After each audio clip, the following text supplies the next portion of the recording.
ماهی گرده‌بیش و باقالی قاتق یکی از غذاهای اصیل گیلانه. بریم از درست کردن ماهی شروع کنیم. ادویه‌ای که داخل کپشن نوشتم توی کاسه بریزین به همراه آب نارنج و مقداری روغن زیتون یا روغن مایه. کمی مخلوط کنین.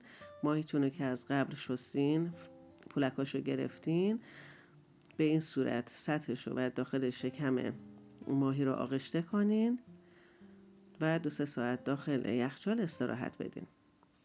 حالا داخل قابلمه رو آغشته به روغن کنید و به این صورت ماهی رو داخل قابلمه قرار بدین. اجازه بدید یک طرفش سرخ بشه، برگردونین طرف دیگه شو با در بسته اجازه بدین که بپزه. میتونید داخل فر هم همین کار رو انجام بدین.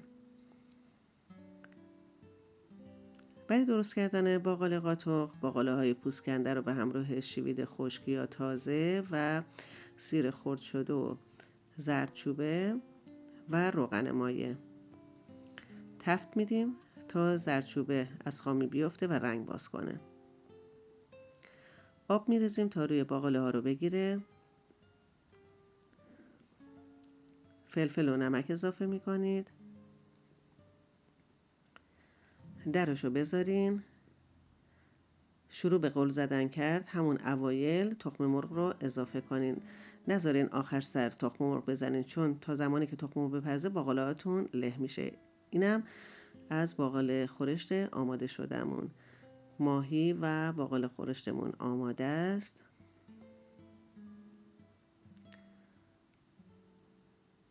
یکی از خوشمزه ترین غذایی که شمالی ها عاشقشن.